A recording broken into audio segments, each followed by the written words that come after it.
Hey, this is Matt Wenning at WenningStrength.com, and today we're going to talk about useless gym equipment. Now, there's uses for all this type of stuff, and I'm really just busting balls, but I'm going to start cracking on some things that I see, and it makes me laugh if I'm scrolling through Instagram or YouTube. So let's get to it.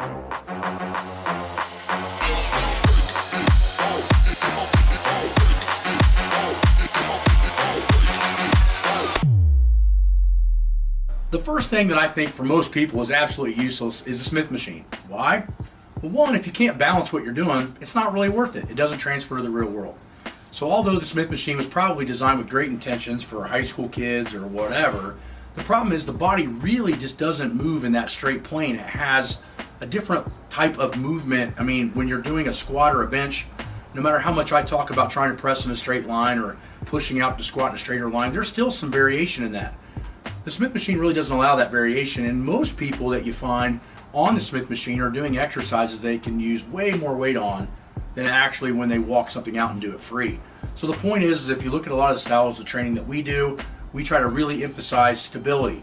The Smith machine, you're going to gain zero instability, which makes it really functional-less. Point being is if you're in sports or you're trying to put on quality muscle in certain areas, there are probably better exercises to do than using Smith machines. So there's one.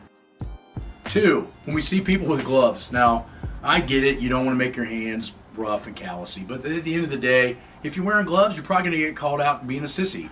And the reason is because you need to have your hands strong in order to lift.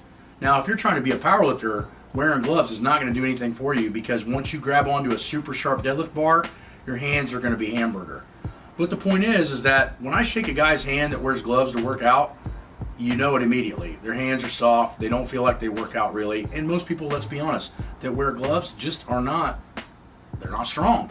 Now, the other big thing is I've only ever seen one time where gloves were absolutely needed. I train a fireman that has pins in his hand from breaking his hand and they can't take the pins out, and the gloves actually keep him from having a lot of pain and pressure where the steel is put in his hand. That makes sense. But for most of us that are wearing gloves, you just need to take off the hand condom. The next thing is squat bar pads. Alright, so if I see this one more time on the internet, I'm going to lose my mind. But the key of it is if you really want to have a strong squat, you don't need a fucking pad on your back, okay? The pad is putting in place of where you should have muscle. The point is that if you've ever seen anybody that squats a decent amount of weight, their traps, their rhomboids, their scapular muscles, and your entire shoulder girdle is packed full of muscle. Most of the time when people are wearing those pads is because it's sitting bone on bone. Now that probably means that if it's uncomfortable to put a bar on your back, you probably don't have enough back muscle to be squatting anyway. You need to lower the weight and work on your form. The next thing that I like to bust balls on is straps.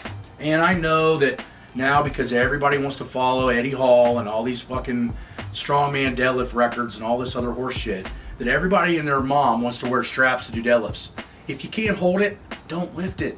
And the reason is because when your hands are strong, it's more applicable to everything in life. If you're not getting your hands strong while deadlifting, in my opinion, there's no point in deadlifting. You're putting a lot of miles on your back and hips and all these other areas in order to have weak hands. That makes no sense. So the point is that get your hands strong. The reason that you see people use a ton of straps all the time is because your hands grow slower than the rest of your body, in my opinion. Meaning that your hand strength takes a long time to develop, and you can trash your hamstrings, glutes, lower back a lot using straps without your hands growing. You feel like you're getting more isolated work on those back areas, but in reality, when you limit your hands, you're limiting your neurological output. The point is that the Russians used to use a hand dynamometer test to see where your central nervous system was, and if you couldn't squeeze, let's say your best was 150 pounds, if you weren't between 135 and 145 of your best maximal squeeze, you had to wait to train in the old Soviet system. Meaning that the hand is neurologically connected very, very deeply into the brain. Hands tired, brain's tired, you're probably overtraining. So the point is, if you're compounding that or masking it with straps, you got a big problem. The next thing that I love to bust balls on is heel lifting shoes. Why? If you were meant to have an elevated heel, you'd have been born with an elevated heel. The point is that when you train in an elevated heel, you're already, for most people, training in a knee forward position. Now I know that it's all popular again to let your knees go over your toes to squat. Well, I'm telling you right now, the people that are telling you that don't have world records in squatting, number one. Number two, if you look at all the best squatters in the world, most of them don't let their knee go over their toe. So the point is that success usually follows the proper methods. Meaning that if you want your knees over your toes, you probably don't need to be heavy back squatting, and that's the people telling you to bring your knees over your toes. Now, you only would need a heeled shoe if your knee needs to go over your toe. My point is that if you're maintaining a vertical shank in squats, why do you need to have an elevated heel? You don't even need ankle mobility to squat, and that's what cracks me up when I read all these things. Increase your ankle mobility for squatting.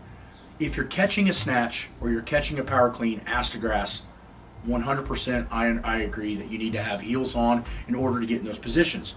But for most of us, we can't even hit fucking parallel correctly. And you're thinking that putting a heel on is going to help? It's just going to make it worse.